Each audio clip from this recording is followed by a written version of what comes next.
"Sorry sir, but we have no rooms available tonight." The words hung in the luxurious air of the lobby like a cruel sentence, as Richard Thompson felt the familiar weight of rejection settle on his shoulders. In his 45 years of life, he had heard this phrase countless times, always accompanied by that look. The look that silently conveyed that certain people simply didn't belong in certain places. What made this situation extraordinarily ironic was that Richard Thompson wasn't just another guest trying to book a room. He was the owner of the very hotel where he was now being treated as an unwelcome intruder. His simple clothes and weary demeanor, the result of an unexpected chain of events, had become an unintentional disguise, one that would not only test his establishment's policies but also challenge the very values on which he had built his empire. The evening had started out entirely differently. As the CEO of one of the country's most respected hotel chains, Richard was accustomed to traveling with elegance and precision. His usual wardrobe consisted of tailored Italian suits and handcrafted leather shoes. But fate, with its peculiar sense of humor, had other plans for the night. At the international airport, the baggage carousel spun emptily, its monotonous rhythm amplifying his growing apprehension. With each turn of the carousel, Richard felt his stomach tighten a bit more. His gaze shifted between the carousel and his wristwatch, as the minutes slipped away like sand through an hourglass. The confirmation of his luggage being lost came as a blow. Not only was his wardrobe missing, but so was the suit he had specifically chosen for the keynote speech he was scheduled to deliver the next morning. The airport employee, a middle-aged man named Frank, showed genuine concern as he filled out the lost luggage form. "We'll do our best to locate your belongings, Mr. Thompson," he assured, his voice blending with the sound of rain pelting against the terminal's enormous windows. But Richard knew empty promises wouldn't solve his immediate predicament. As he walked through the nearly empty airport, his footsteps echoed through the silent corridors. The closed shops, with their darkened windows, reflected his own image, a successful businessman about to embark on an unexpected journey of self-discovery. It was then that he stumbled upon a 24-hour department store near the airport. The store, with its tired fluorescent lights and disheveled shelves, was the antithesis of his current world. A young attendant, wearing a name tag that read Amy, was stifling a yawn as she straightened a stack of folded t-shirts. Richard wandered through the nearly deserted aisles, picking out whatever was available. A pair of faded jeans that looked like they'd been washed one too many times, a plain gray t-shirt that had clearly seen better days, and a worn-out jacket that hung limply on the rack. The entire ensemble cost less than a fraction of what he usually spent on a single piece of clothing. In the fitting room, as he adjusted the jacket awkwardly over his shoulders, Richard found himself not only confronted by his reflection but by memories he had long buried. The fitting room's smudged mirror became a window to his past, and he was transported back 3 decades in time. It was a night much like this one, with the same relentless rain pounding against the windows. He had been only 12 years old when his family experienced something that would change their lives forever. His father, William Thompson, was a man who wore his dignity like an invisible suit of armor. A mechanic by trade, his hands bore the marks of honest labor, but his heart was filled with dreams for his children. That fateful night, the Thompson family was returning from a wedding in another city. Their car, an old Chevrolet that his father kept running through sheer willpower, began to show signs of trouble. The heavy rain made driving dangerous, and they needed to find a place to stay for the night. Hotel after hotel, the story repeated itself. The excuses varied: no vacancies, under maintenance, fully booked. But the real reason was evident in the disdainful glances cast at their modest clothes and the color of their skin. His mother, Grace, tried to keep up their spirits, but her voice quivered with each rejection. At the 5th hotel, young Richard witnessed something that would forever alter his perspective. His father, the man who had always been his anchor, who never showed weakness, was silently crying behind the wheel. The tears streamed down his face, and though he thought no one noticed, Richard did. He saw it, and he felt each tear as though it were a wound carved into his own soul. That night, as they slept in their car parked at a gas station, a promise began to take shape in young Richard's heart. It wasn't a promise spoken in words but one forged in silent determination, a resolve that would grow with him over the years. And it did. Through years of relentless studying, Richard excelled in school and earned a college scholarship. While pursuing his degree, he worked in various hotels, starting at the most basic positions. Every experience, every interaction, every moment of humiliation or triumph became a building block in the foundation of his dream. Now, 25 years later, Richard Thompson was the owner of one of the country's most respected hotel chains. His properties were known not just for their luxury and comfort but for a groundbreaking policy: never turn away a guest. It wasn't just a corporate slogan, it was the manifesto of a man who had tasted the bitter sting of discrimination firsthand. The empire he built stood firmly on a foundation of unwavering principles: dignity and respect for all, regardless of appearance or social status. His hotels had become a symbol of change in the industry, proving that inclusion and excellence could thrive hand in hand. In his corporate office, a framed photograph held a place of honor. His father, elderly but still radiating that characteristic dignity, cutting the ribbon at the opening of the first hotel in the chain. William Thompson did not live to see the full extent of the empire his son would build, but his influence was embedded in every decision, every policy, and every moment of transformation. Standing outside his own hotel, Richard felt the weight of that old promise pressing down on him. The light drizzle turned the city's glow into a blurred kaleidoscope as he stared at the imposing facade of the building. The circumstances had handed him a unique, unplanned opportunity to test whether his principles held true beyond the polished words of corporate reports. Rebecca Parker, the night manager, barely glanced up as he approached the reception desk. His rain-soaked clothes and weary expression from the journey were enough to elicit a familiar look, the same look his family had faced countless times in the past.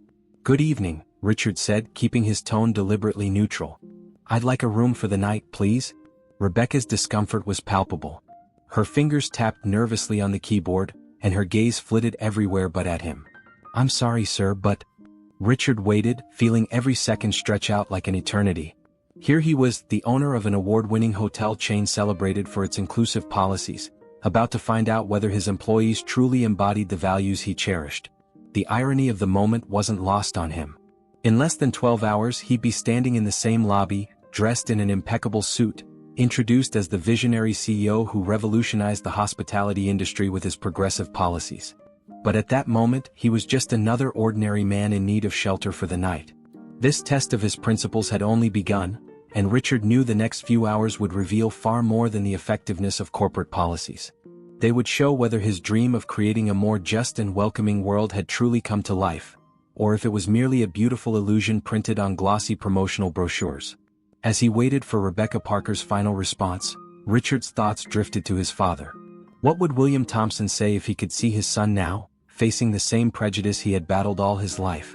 The answer Richard was about to receive wasn't just about one night's lodging, it was about the legacy of an entire family and the ongoing fight for dignity in a world that wasn't always ready to offer it.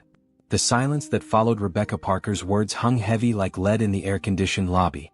The luxurious hotel, with its crystal chandeliers and Persian rugs, seemed frozen in that moment of tension. The ticking of the ornate clock on the wall marked each second of the weighty interaction.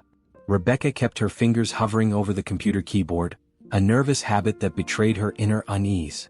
Her impeccably tailored navy blue blazer and perfectly styled bun projected an image of professionalism now beginning to crack under the pressure of the situation. Richard noticed how she avoided his gaze, choosing instead to focus intently on the computer screen as if it could offer her an escape from the uncomfortable reality. Michael Stevens, the young bellhop who had been working there for only 3 months, discreetly observed the scene while arranging some luggage near the counter. At just 19, Michael had witnessed similar situations before, but something about tonight felt different. There was a quiet dignity in the posture of the man dressed in simple clothes that intrigued him. "No rooms available?" Richard asked softly, his calm voice masking the storm of emotions churning inside him. "I'm pretty sure I saw a vacancy sign at the hotel entrance." Rebecca nervously adjusted the golden name tag on her blazer, a reflexive motion she had developed in moments of stress. "Sir, our policies are very specific regarding accommodation standards. Unfortunately, I can't." "Your policies?" Richard interrupted, still maintaining his measured tone. Years of negotiating in boardrooms had taught him the power of a well-placed question. "Could you please explain exactly what those policies are?" At the far end of the lobby, an elegant couple, the Harrisons, frequent guests of the hotel, slowed their pace as they noticed the tension in the air.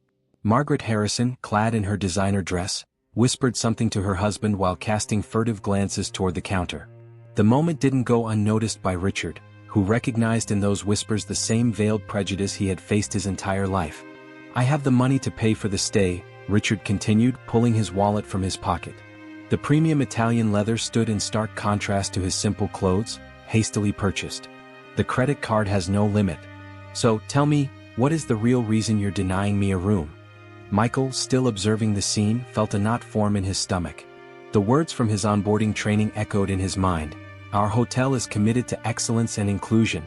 Now, those words rang hollow in the face of the reality unfolding before him. Rebecca's face paled slightly beneath her perfectly applied makeup. Her hands, which had been restlessly moving moments before, were now stiffly planted on the counter. Sir, it's not a matter of payment.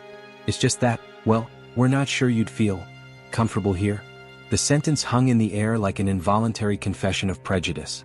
Richard felt the all-too-familiar weight of discrimination, but this time it was different. He was no longer the 12-year-old boy sitting in the back seat of his father's car, powerless against injustice. Now, he was a man who had built an empire dedicated to fighting this very kind of behavior. Not comfortable? He repeated, each word heavy with meaning. Why don't you let me decide where I feel comfortable? Michael stepped forward, his conscience outweighing his fear of losing his job. Rebecca, he began, his voice trembling slightly, the gentleman is right. We do have plenty of rooms available and… Michael. Rebecca snapped, cutting him off with a sharp glare. Get back to your work. I'll handle this.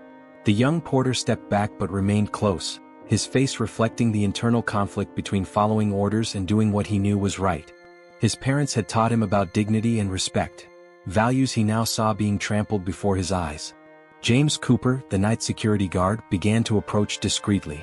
His 20 years of experience had taught him to recognize potentially problematic situations, but something about this one made him hesitate. The man in simple clothes showed no signs of aggression. On the contrary, his calm demeanor and dignity seemed at odds with the growing tension in the air. Perhaps, Richard suggested, his voice now tinged with sadness mixed with determination, you should consult the hotel's policy manual. I'm certain there's a section on non-discrimination and equal treatment of guests. Rebecca hesitated, her previous certainties beginning to falter. For the first time since the conversation started, she truly looked at Richard, not at his simple clothes or his tired appearance but into his eyes. What she saw there unsettled her. There was no anger or resentment, only a profound understanding that made her feel even more uncomfortable. Sir, she began, but her words were interrupted by a voice coming from the grand staircase in the lobby. Is something going on here? Asked Thomas Anderson, the hotel's general manager, who had come down after noticing the unusual commotion in the lobby. His well-tailored suit and impeccable posture exuded authority, but his eyes revealed genuine concern about the situation. Rebecca straightened instantly. Mr. Anderson, I was just explaining to this gentleman that we have no availability for tonight. Thomas frowned, his 20 years of experience in the hospitality industry telling him something was off. But I just checked the system. We have at least 12 rooms available tonight. The silence that followed was deafening. Rebecca turned even paler, her hands returning to nervously drumming on the counter. Michael lowered his eyes to the floor, feeling a mixture of shame for the establishment and relief that the truth had come to light. The Harrisons, who had been observing the scene from a distance, exchanged uncomfortable glances. Margaret Harrison brought her hand to her mouth, as if finally realizing the gravity of the situation she was witnessing. Richard watched the scene unfold with a mix of sadness and resolve. In less than 12 hours he would be in this same lobby, not as a rejected guest, but as the owner and keynote speaker at a conference on inclusive hospitality. The irony of the situation could not be sharper. Actually, Richard said calmly, I don't think I'll need a room tonight. He turned to leave but stopped and looked back at Rebecca one last time. Just remember, sometimes the people you judge unworthy of entering through the front door are exactly the ones who built the entire building. The impact of his words was visible on the faces of everyone present. Michael felt a shiver run down his spine, as if he were witnessing something much larger than just a disagreement over lodging. Rebecca stood frozen, her previous certainties completely shattered. Thomas Anderson took a step forward, his experience telling him he was missing something important. Sir, please wait. I'm sure we can resolve this properly. But Richard was already walking toward the exit, his steps firm and determined. James Cooper, the security guard, stepped aside respectfully, recognizing in the man something his 2 decades of work had taught him to identify: true dignity. On the sidewalk in front of the hotel, the rain had lightened to a fine drizzle. Richard looked up, observing the imposing facade of the building he had designed years ago. His father's words echoed in his memory, "Son, no matter how many obstacles they put in your way, keep your dignity. It's the one thing no one can take from you." Tomorrow would be a new day, and with it, the opportunity to transform this painful experience into something bigger than himself. Richard got into his rental car, determined to use this night not as a source of bitterness, but as a catalyst for even deeper changes in his hotel network. As he drove through the rainy night, his thoughts turned to young Michael, the only one who had tried to do the right thing. Perhaps, Richard thought, true change began like this, with small acts of courage from ordinary people who refused to be complicit in injustice. The rearview mirror reflected the diminishing lights of the hotel as he drove away. In a few hours he would return as Richard Thompson, the visionary CEO of the hotel chain. But for now he was just another man facing the same prejudice he had sworn to fight, and the night was far from over. The rain continued to fall softly over the city when Richard Thompson parked his rental car in front of the Miller Hotel, a family-owned establishment on the other side of town. The small three-story hotel with its modest facade and flickering neon sign held none of the luxury he was used to. But that night, its simple walls held something far more precious than marble and crystal: genuine dignity. Dorothy Miller, a 65-year-old lady with silver hair and kind eyes, was organizing some old files when Richard entered. Her gentle face lit up with a genuine smile upon seeing him, not the trained kind of smile one sees in luxury hotels, but one that came straight from the heart. "Welcome to our hotel," she said, and in those 4 simple words, there was more human warmth than in all the hospitality manuals Richard had ever written. Her eyes, marked by decades of experience in receiving guests, didn't linger on his simple clothes or tired appearance. Instead, they saw what truly mattered: a human being in need of shelter. "Thank you," Richard replied, feeling a lump in his throat. The simplicity of the moment hit him with full force. "I need a room for the night." As Dorothy processed his check-in, Richard noticed the photographs decorating the walls of the reception. They weren't images created by professional photographers, but genuine snapshots of real lives. Smiling families on vacation, couples celebrating wedding anniversaries, solitary travelers finding a temporary home. Each photograph told a story of welcome without distinction. "You know," Dorothy remarked as she typed his information into the old computer, her fingers moving with the precision that only experience brings, "this hotel has been in my family for 3 generations.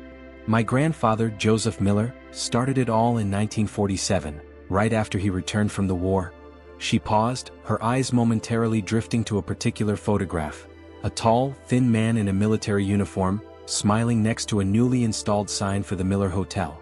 He always said that after seeing so much hatred and division in the war, he wanted to create a place where everyone could feel at home, no matter who they were or where they came from.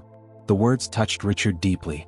In his simple but impeccably clean room, sitting on the edge of the bed with its floral bedspread, he took out his phone and opened the special photo folder he always carried with him.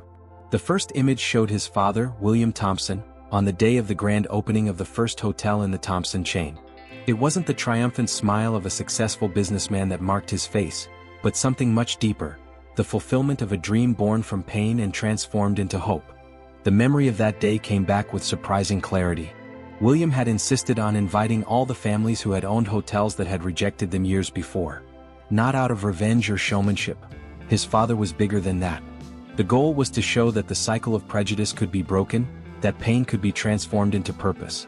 "Son," William had said that morning, adjusting little Richard's tie at 12 years old, "we're building more than a hotel. We're building a place where no one will ever feel what we felt that night. Every person who walks through those doors must find respect, no matter their appearance or background." Richard opened his laptop, the bluish light of the screen illuminating his face in the dimness of the room. The presentation he was to give the next morning was there, waiting for review.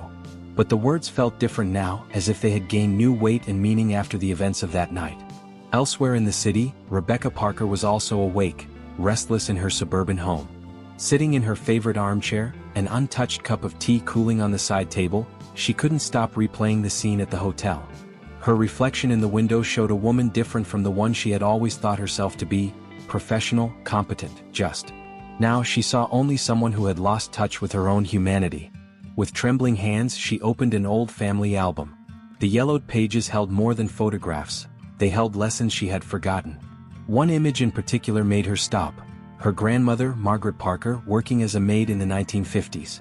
The strong, dignified woman who had raised 3 children alone after her husband died in a work accident. "Never forget where we come from, Becky," her grandmother used to say, using the childhood nickname no one had called her in years. "Life is a ladder we can climb, but we must always remember what it's like to be on the lower rungs." It's the people, not the possessions, that give value to our journey.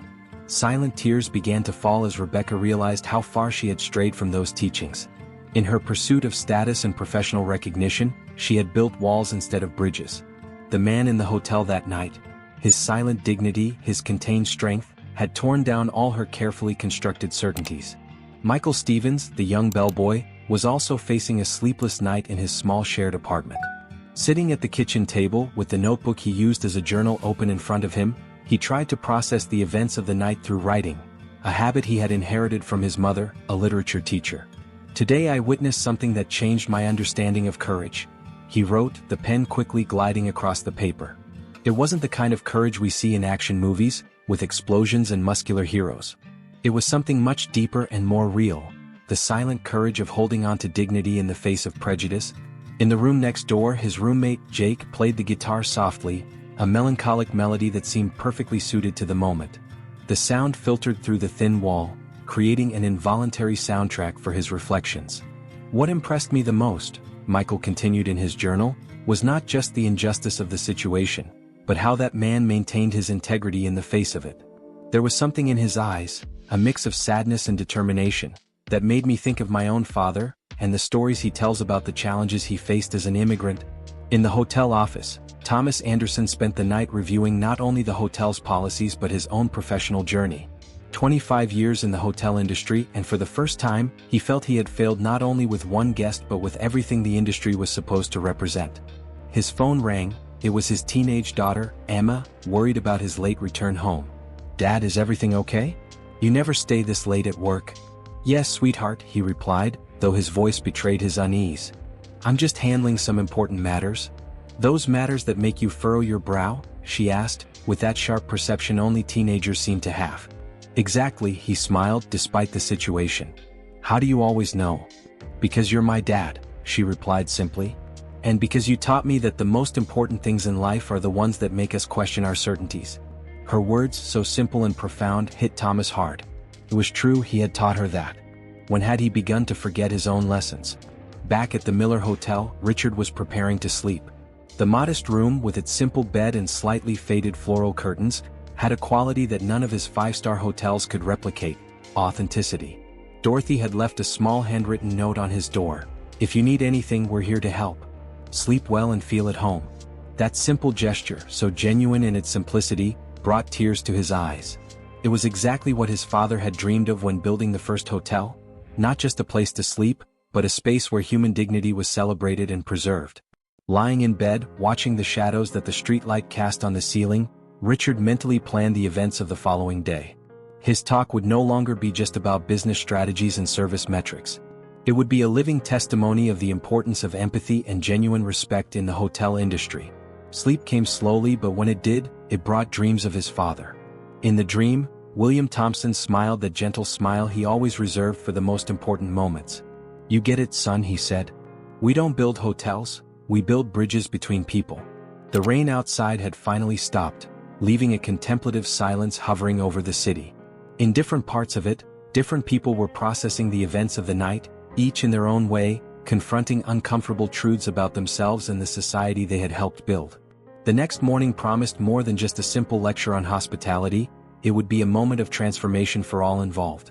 The true test of dignity was just beginning, and its reverberations would be felt far beyond the marble and crystal walls of the hotel. The morning sun gently filtered through the floral curtains of the Miller Hotel when Richard Thompson woke up.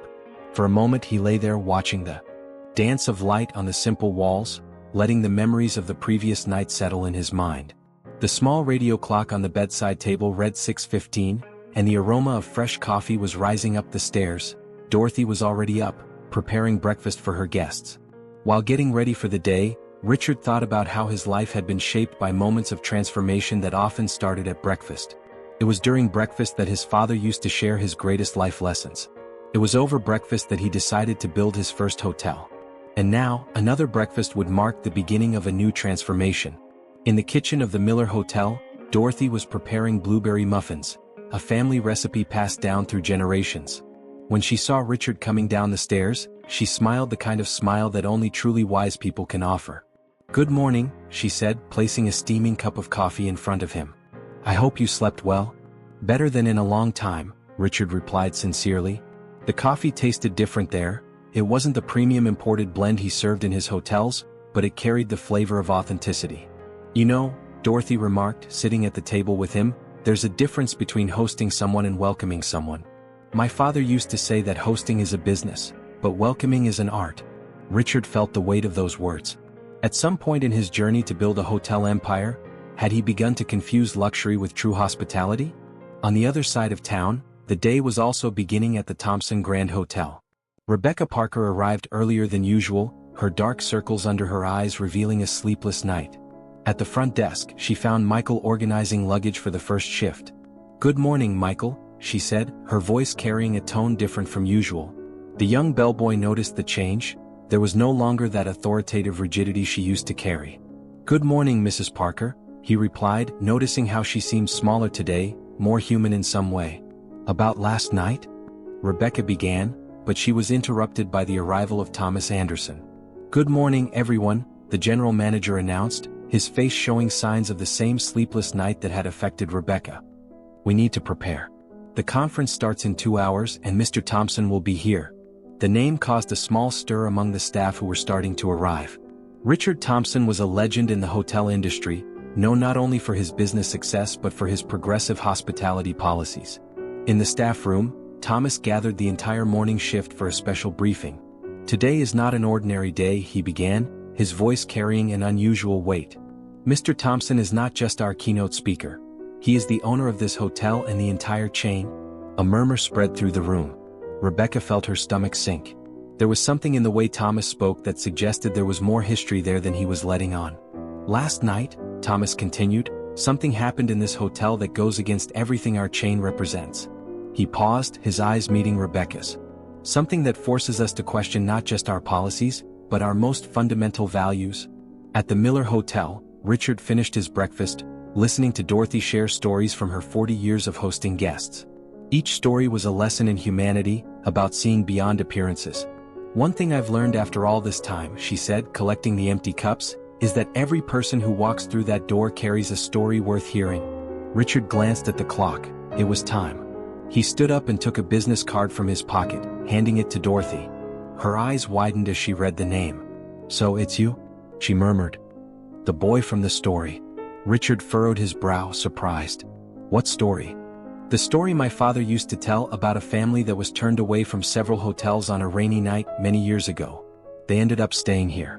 The father was a dignified man, with a young son who swore that one day he would change things." Tears welled up in Richard's eyes. "Your father? Was he the one who welcomed us that night?" Dorothy nodded. "He never forgot your family.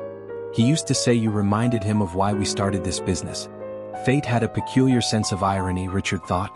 Life had brought him back to the very place that had sheltered him on his darkest night, just the night before another pivotal moment. At the Thompson Grand Hotel, the team was preparing for the conference. The auditorium was flawless, every detail meticulously checked. Rebecca oversaw the final preparations with a knot in her stomach, unaware that the man she had turned away the previous night would soon be the one on stage. Michael, arranging the chairs in the front row, couldn't shake the quiet dignity of the man from the night before. There was something familiar about him, something that was only now beginning to make sense. Thomas Anderson was in his office, reading Richard Thompson's resume for the 10th time. His life story was one of perseverance and transformation. The son of a mechanic, he had built a hotel empire based on principles of inclusion and respect. How had they so spectacularly failed to honor those principles? At 8:45, Richard parked his car at the entrance of the Thompson Grand Hotel. This time he wore a perfectly tailored Italian suit, not for show but as armor for the battle ahead. A battle not for revenge but for transformation. At the reception, Rebecca was organizing some papers when she looked up and saw him entering. The recognition hit her like a lightning bolt, causing her knees to buckle. It was him, the man she had turned away the night before, now transformed into his executive version. Michael, who was carrying a final batch of folders to the auditorium, also recognized him. The young bellboy stopped in his tracks, the folders almost slipping from his hands. Richard walked calmly toward the reception desk, each step measured and dignified. The lobby, with all its luxury and elegance, seemed to shrink in the face of his presence. "Good morning, Mrs. Parker," he said softly, using the same tone of voice as the night before. I believe we have a pending conversation about hospitality policies." The silence that followed was deafening. Rebecca Parker, for the first time in her career, found herself completely speechless. In her mind, her grandmother's words echoed like a bell, "Never judge a book by its cover, dear." The most extraordinary stories sometimes come from the simplest people. The transformation was about to begin, and nothing in that hotel would ever be the same after today. The auditorium at the Thompson Grand Hotel was filled with anticipation that morning. Hotel industry executives, managers, and staff filled every available seat, eager to hear the renowned Richard Thompson speak about hospitality and innovation. The hum of conversations filled the air as Rebecca Parker, seated in the front row, felt her heart pounding in her chest like a drum. In the backstage area, Richard adjusted his burgundy tie, the same one his father had worn at the inauguration of the first hotel. His hands touched the soft fabric, and for a moment, he felt the comforting presence of William by his side. "I'm doing this for you, Dad," he whispered to himself. "For all of us." Michael Stevens had been assigned to assist with the event organization. As he arranged the water bottles on the podium, he couldn't contain the whirlwind of emotions consuming him. The quiet dignity he had witnessed the night before now made even more sense. Thomas Anderson took the stage to make the opening remarks. His voice, typically firm and professional, carried a different note that morning, something close to humility. "Ladies and gentlemen," he began, "it is an incomparable honor to introduce our speaker today. A man who not only built a hotel empire but revolutionized the way we think about hospitality. Please welcome Mr. Richard Thompson." The moment Richard stepped onto the stage would forever be etched in the memory of everyone present. There was no usual pomp of big executives, no professional distance so common at such events. There was only a man, bearing the weight of a story that needed to be told. "Good morning." His voice filled the auditorium with a surprising calmness. "Today I haven't come to talk about profits, expansion, or market strategies. I've come to talk about something far more fundamental: human dignity." Richard paused, his eyes meeting Rebecca's in the front row. She seemed smaller now, her earlier certainties dissolved by the weight of realization. "Last night," he continued, "I decided to conduct an experiment. Not a planned one, but one that fate placed in my path when my luggage was lost at the airport. Dressed in simple clothes hastily bought, I tried to check into this very hotel." A murmur ran through the audience. Rebecca felt the blood drain from her face, while Michael, standing near the emergency exit, held his breath. "I was turned away," Richard said simply. "Not due to lack of rooms, not due to payment issues, but because someone decided, based solely on my appearance, that I didn't belong here." The silence that followed was dense enough to be touched. Some people in the audience shifted uncomfortably in their seats. "But this is not a story of revenge or exposure," Richard continued, his voice softening. "It is a story of transformation. You see, 33 years ago, I was a 12-year-old boy sitting in the back seat of my father's car, watching as we were turned away from hotel after hotel on a rainy night. He pulled an old photograph from the inside pocket of his jacket, the same one he always carried with him. The image was projected onto the big screen. A tall, thin man in simple but dignified clothes, standing beside a boy with bright eyes. This is my father, William Thompson, a mechanic who dreamed of giving his family a better life. That night, after being turned away from 5 different hotels, we found shelter in a small family-run establishment. The owner, Joseph Miller, didn't see our simple clothes or our tired appearance. He saw people in need of shelter." Rebecca covered her mouth with her hands, silent tears streaming down her face. Michael, still at his post, felt his own heart overflowing with emotion. "This morning before coming here, I had breakfast at the Hotel Miller with Joseph's daughter, Dorothy Miller. Fate has a peculiar sense of irony, doesn't it? The only hotel that took us in that night is where I found shelter again yesterday." Richard stepped to the edge of the stage, his magnetic presence keeping every person in the room in absolute silence. "I built this hotel chain with a dream, that no one would ever feel what we felt that night. Every brick in this building was laid with the promise of dignity and respect for all. But yesterday, I learned that it's not enough to have policies on paper or slogans on the walls. True hospitality lives in the hearts of people." Thomas Anderson, sitting beside Rebecca, felt the weight of his own responsibility. As a manager, he had failed to cultivate the culture Richard so deeply valued. "Rebecca," Richard called softly, causing the night manager to raise her tear-filled eyes. "Please stand up." With trembling legs, Rebecca stood. She expected to be humiliated, exposed, perhaps even publicly fired. Instead, she found something entirely different in Richard's eyes: understanding. Your behavior last night showed me that we still have much work to do. Not just here in this hotel but in our society as a whole. Prejudice is not something we are born with, it's learned and therefore it can be unlearned. Richard stepped down from the stage and walked toward her. The audience watched in respectful silence as he extended his hand. I'm not here to punish you, but to invite you to be part of a transformation. From today on, you will be responsible for a new training program in our network. A program that will teach not only customer service protocols but true empathy. Tears now flowed freely down Rebecca's face. I'm sorry, she whispered, her voice choked. I became exactly the kind of person my grandmother taught me not to be. Sometimes, Richard responded gently, we need to lose ourselves to find our true way back. Michael, still at his post, felt a wave of pride when Richard called him next. And Michael, his voice carried a warm smile, your courage in trying to do the right thing did not go unnoticed. From today on, you will be our new junior hospitality coordinator. Because integrity and courage are qualities that cannot be taught, they come from the heart. The young bellhop felt tears fill his own eyes.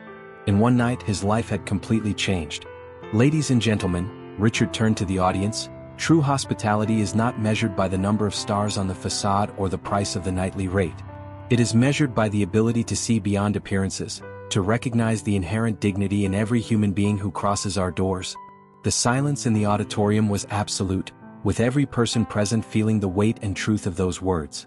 Today, he concluded, we're not just changing policies or procedures. We're changing hearts. And that, my friends, is the true revolution the hotel industry needs. When he finished speaking, there was no immediate applause. Instead, a moment of deep reflection passed, as if each person present was examining their own attitudes and biases. Then, slowly someone began to clap. The sound gradually grew until it turned into a standing ovation. Rebecca Parker remained standing, her tears now mixed with a smile of gratitude and hope. Michael Stevens felt his heart overflowing with possibilities. And Richard Thompson, on stage, thought of his father, and how a moment of pain had transformed into a legacy of change. After Richard's speech, the Thompson Grand Hotel's auditorium became a space of deep reflection. People didn't rush to leave, they stayed in their seats, absorbing the weight of the words they had just heard. In the air, a mix of emotion and determination lingered, as if each person was re-examining their own attitudes and prejudices. Rebecca Parker stood still, her hands still trembling slightly. The opportunity for redemption that Richard had offered her was more than she had ever thought she deserved. She thought of her grandmother Margaret, and how proud she would be to see her granddaughter getting a second chance to make a difference. Mr. Thompson, she said softly as Richard approached once again. How can I start to make up for the mistake I made? Richard smiled gently. Starting today, Rebecca. Each new day is an opportunity to be better than we were yesterday. Michael Stevens watched the scene with misty eyes. His new position as junior hospitality coordinator represented more than a promotion. It was a recognition that doing the right thing, even when it's difficult, is worth it. Thomas Anderson approached the small group forming in the center of the auditorium. Mr. Thompson, he began, I'd like to propose something. What do you think about turning this experience into a permanent awareness program? Richard turned his attention to the general manager, intrigued. Go on, Thomas. We could create the Dignity Program, an immersive training where staff experience different perspectives. Not just through lectures but by living real situations that make them question their own biases. The idea touched Richard deeply. It was exactly the kind of systemic change his father had always hoped to see. You know, Richard shared, this morning before coming here I had coffee at the Miller Hotel. Dorothy Miller told me stories about her father, Joseph, the man who welcomed us that night many years ago. She said something I'll never forget. Hospitality isn't about walls and furniture, it's about making people feel seen. Rebecca wiped away a tear that stubbornly threatened to fall. My grandmother used to say something similar. She'd say dignity costs nothing but it's worth everything. At that moment, a young housekeeping staff member, Maria Santos, shyly approached the group. She had watched the entire lecture from the back of the auditorium, and something in her face showed she had something to share. Excuse me, she said softly. May I tell a story? Richard nodded encouragingly and Maria continued, when I arrived in this country 5 years ago, I went through something similar. Many hotels refused me accommodation, even though I had money to pay. But a lady at a simple inn not only welcomed me but helped me find my first job. Today, every time I clean a room I think about how I can make that space welcoming for whoever is going to arrive. Her simple words carried a deep truth that touched everyone. Richard realized that the transformation was already happening, right there, in that moment of sincere sharing. "Maria," he said, "you just gave one of the best definitions of hospitality I've ever heard. That's exactly what it's about. Making every person feel welcome, no matter their history or background." Thomas Anderson, inspired by the moment, added, "What do you think about expanding the program? In addition to the immersive training, we could create a story bank, real experiences from staff and guests that help us understand different perspectives." The idea started to take shape right there. Rebecca, who had once felt ashamed of her mistake, now saw an opportunity to turn it into something positive. "I can lead this," she offered. "My experience, my mistake, can serve as a starting point for important discussions about prejudice and snap judgments." Michael, who had remained silent, finally spoke. "What if we created a mentorship program? More experienced staff guiding the new ones, not just on procedures, but on empathy and understanding." Richard watched in awe as a situation that had begun with discrimination was transforming into a real movement for change. It was exactly the kind of transformation his father had always believed was possible. "You know," he shared, "my father used to say that the greatest changes start in the smallest moments. A decision, a gesture of kindness, a choice to see beyond appearances." At that moment, Dorothy Miller entered the auditorium. Richard had invited her to witness this moment of transformation. Her eyes sparkled with tears of joy as she saw how the story had unfolded. "Joseph Miller would be proud," she said, walking toward the group. "My father always believed that a hotel is more than just a business. It's a place where stories meet." Rebecca walked up to Dorothy, feeling an immediate connection with this woman who carried so much wisdom. "Mrs. Miller, I would love to hear more about how your father ran the hotel. I think we have a lot to learn from his tradition of true hospitality." The two women moved a bit away, sharing stories and experiences, building a bridge between different generations and perspectives of hospitality. Thomas Anderson watched the scene with a new understanding. "Mr. Thompson," he said, "I think I finally understand what you meant by a revolution in hospitality. It's not about technology or luxury, it's about human reconnection." "Exactly, Thomas," Richard smiled. "And this revolution starts now with each one of us." Maria Santos, still present, added her own perspective. "In my culture we have a saying, 'He who opens his door, opens his heart.' I think that's what we're learning here." The group continued to gather, sharing ideas and stories, each person contributing their own perspective to the creation of something greater. The auditorium, which had started the day as a formal space for lectures, had transformed into an environment of genuine connection and personal transformation. Richard watched it all with a deep sense of fulfillment. His father's legacy was not only alive, it was evolving, growing, touching more lives than he had ever imagined possible. "Father," he thought, "we made it. Your dream didn't just survive, it's thriving." The morning went on, but no one seemed to notice the passage of time. At the Thompson Grand Hotel, a new era was beginning, an era where true hospitality, born from the heart and nurtured by understanding, had finally found its place. The months that followed that transformative morning at the Thompson Grand Hotel brought changes that even Richard Thompson could not have predicted. What began as a moment of discrimination turned into a wave of renewal that touched not only a hotel but an entire network and, more importantly, countless lives. Rebecca Parker discovered a new calling in her role as the coordinator of the Dignity Program. Her mornings now began with sharing circles, where employees sat together to tell their stories. The first moment was always hers, sharing her own journey of transformation, as a reminder that true change begins with honesty.